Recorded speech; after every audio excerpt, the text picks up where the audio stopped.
The American Association of Diabetes in 2021 found that 38 million Americans, which is approximately 11% of the U.S. population, had diabetes.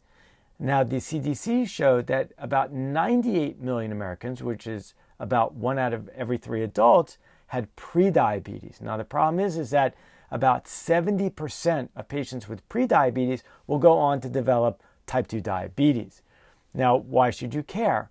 Because patients with diabetes have a significantly reduced life expectancy, and they tend to have a much higher risk for other health problems like cardiovascular disease, strokes, heart attacks, peripheral arterial disease. In this video, I discuss which exercises, how much, what intensity of exercises best reduce the risk of you developing diabetes. Hi, I'm Dr. Edmond Cleeman. I'm an orthopedic surgeon here in New York. I specialize in sports medicine and arthroscopic surgery. So what type of exercise can best reduce your risk of developing diabetes? Well, here there are many studies that have shown that almost any kind of exercise, aerobic, resistance, interval training, all seem to do a good job at reducing your risk of developing diabetes. So pick the one that you enjoy the most. Let's start with resistance training. So here's a study of 32,000 men who were followed over a period of 18 years. And they found that men engaging in resistance training showed a 34% reduced risk of developing type 2 diabetes compared to those who did not do any resistance training. And it also appears from this study that obese patients, those were men with a BMI greater than 30 who engaged in resistance training, exhibited an even greater benefit with an estimated 60% reduced risk in developing type 2 diabetes. A similar benefit has been found in women who were also performing resistance training. Another study, a prospective study that followed almost 100,000 middle-aged and older women for about 8 years. And here they found about a 28% reduced risk of developing type 2 diabetes in those who were doing strength exercise training as compared to those who were not doing activity. Now, what about aerobic training? So here's another study. This is a study of about 35,000 healthy women with an average age of 62. And they found that performing aerobic exercise, depending on how much they perform every week, can reduce their risk of developing type 2 diabetes by 50% compared to those women who are not participating in aerobic activity. There are added benefits of combining both resistance training and aerobic training that seems to help reduce the risk of developing type 2 diabetes even more significantly. So in the same study we mentioned before that had 35,000 healthy women with an average age of 62, they found that women who participated in both strength training and more than 120 minutes of aerobic activity a week had reduced their risk of developing type 2 diabetes by 65% compared to those people who were not exercising. Now, similarly, in a study that looked at men, also found this combined benefit. And so in this study of 32,000 men who were followed for 18 years, they found that resistance training plus aerobic training for more than 150 minutes per week also showed about a 60% reduction in developing the risk of type 2 diabetes. So how much exercise do we need to do every week to get these benefits? Well, the simple answer is more is better. In a study of about 20,000 men in the US between the ages of 40 and 84 and had no diabetes diagnosed at the beginning of the study.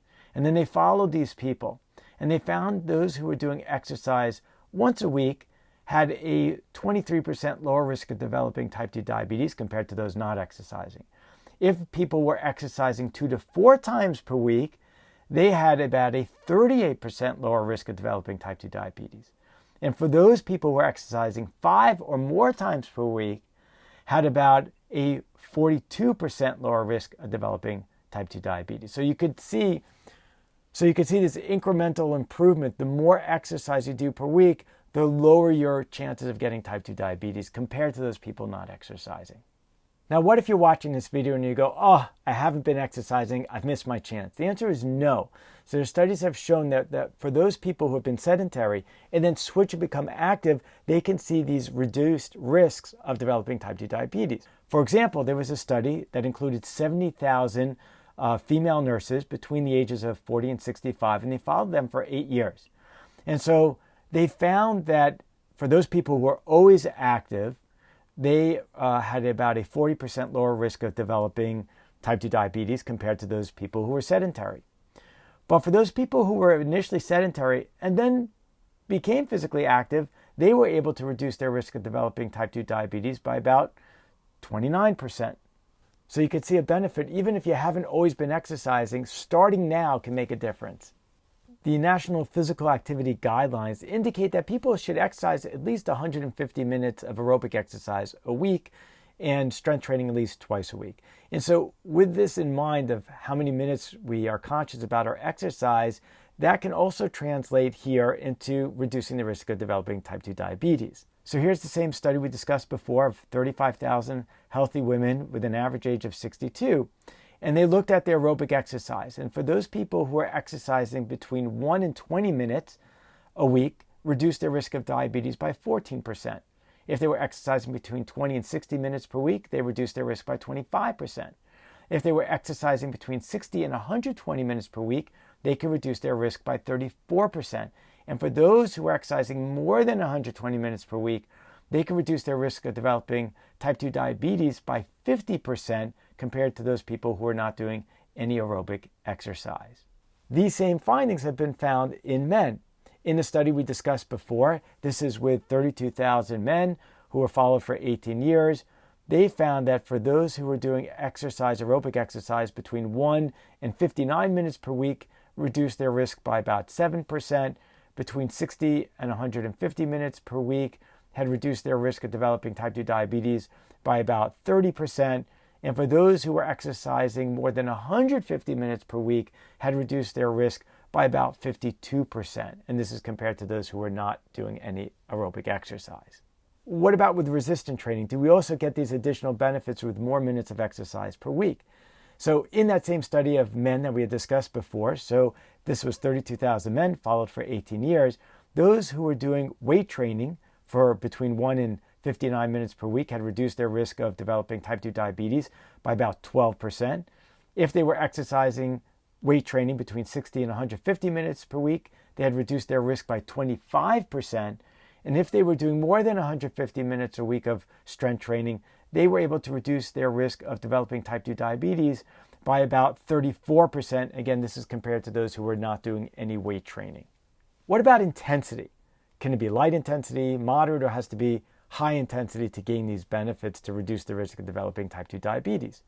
A study of 70,000 female nurses, again between the ages of 40 and 65, were followed for 8 years. And they looked at pace of walking as an indication of exercise intensity.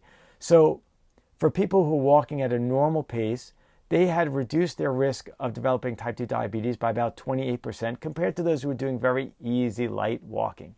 Now, for those who were doing a brisk walk, they were able to reduce their risk of developing type 2 diabetes by almost 60%, again, compared to those who were doing very easy, light walking. Let's wrap up this video and go over a few key points. Aerobic exercise, resistance training, and a combination of the two all can reduce your risk of developing type 2 diabetes significantly. Number 2, the more exercise we do, the greater the reduction in our risk of developing type 2 diabetes.